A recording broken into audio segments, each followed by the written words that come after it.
Hello everyone from the map report prepared by the Pioneer team. My team and I are continuing to convey to you the latest developments regarding the conflict between the Russian army and the Ukrainian army. The Ukrainian army continues its counterattack on the front line. According to the latest reports, the Ukrainian armed forces are continuing their counteroffensive operations at 3 points on the front line. It is also reported by local sources that the Ukrainian army has made some gains in some of the regions we mentioned in our recent reports. So, what is the latest situation on the front line? Let's examine these developments together. I want to start our report with a little reminder. The Pioneer continues to be your eye in the Russia-Ukraine war. Don't forget to subscribe to our channel and open notifications to be informed about our daily map reports and reports on the agenda. I'm also reading all your comments. Please let us know your ideas in the comments about our content. The Pioneer reports. Let's start today's map report with the latest situation in Zaporizhia front line. Yes, let's open our map first. You can see Zaporizhia front line right now. The counteroffensive of the Ukrainian armed forces in this region is continuing from many different directions. Let's start with Robotyne first.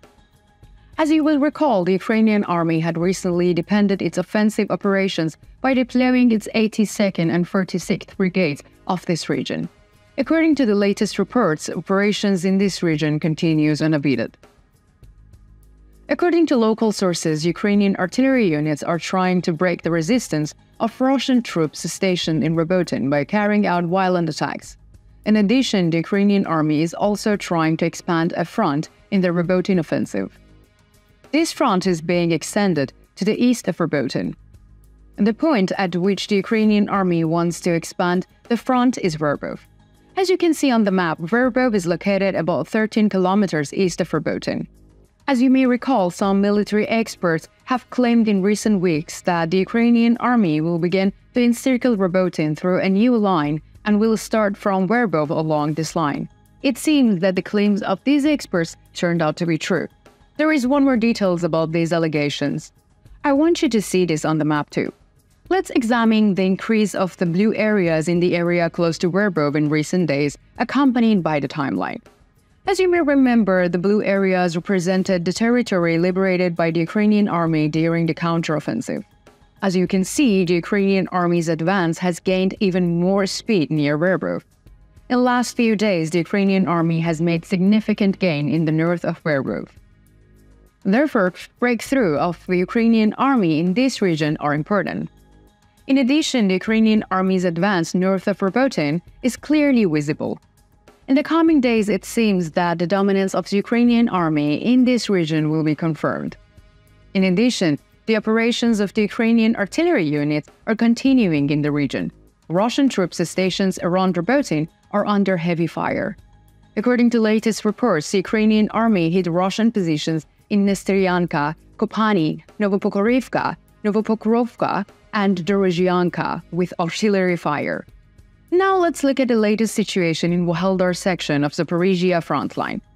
According to recent reports, the Russian army attempted a counterattack in Priyotny region, but this attempt ended in failure. As you can see, the Priyotny district is located quite close to the recently liberated Stromyorsk and Arozhene districts. Therefore, it was very critical for the Russian army to make gains in this attack. However, the Russian army retreated with heavy losses during these attacks in the region. Successful defensive operations of the Ukrainian artillery unit caused the withdrawal of Russian troops. As of now, it is possible that we are talking about a partial calm in the region. Russian troops also moved to retake the positions they had lost in the direction of Arozhene. In early morning, Russian troops mobilized with the fire support of Russian artillery launched attacks in the direction of Arozhene. However, as you will recall, we mentioned in our previous reports that the Ukrainian Marines had built defensive fortifications in the region. This defense fortification seems to have given the first successful test. The real Russian counterattack in Arozhene failed, just like the one of Priyotny. The Russian troops in this region also returned to the positions with heavy losses. It is also reported that many Russian soldiers who were destroyed during the attacks also remained in the conflict area. Russian sources, on the other hand, are showing their anger at Russian general staff and the administration of the Russian Federation, saying that this incident is a great shame.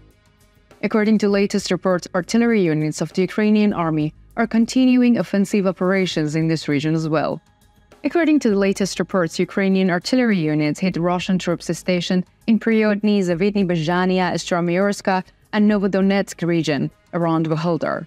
Let's continue with the Donetsk front line.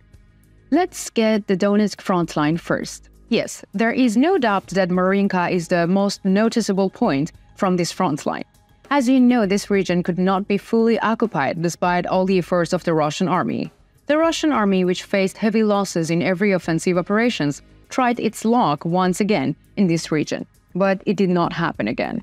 The Ukrainian defense forces in the region managed to repel the Russian troops. The Russian army has been trying to advance in this region for a long time. We think there may be a second case of Bakhmut in this region. However, so far the Ukrainian army has not suffered any territorial losses in the region. It seems that the Ukrainian artillery units were also active in the area during the recent attacks.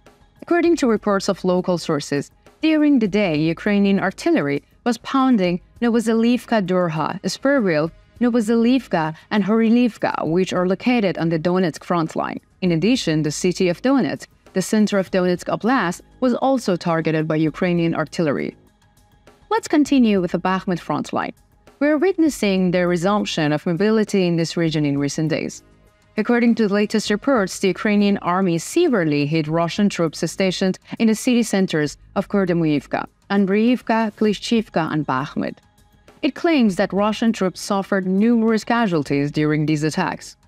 In addition, according to the allegations during the attacks in recent days, Ukrainian artillery targeted and destroyed a large number of Russian armored vehicles and Russian artillery batteries. This situation, on the other hand, arose suspicion among military experts. It is thought that the Ukrainian army is aiming to break the mobility and firepower of the Russian troops ahead of a larger-scale Bakhmut operation.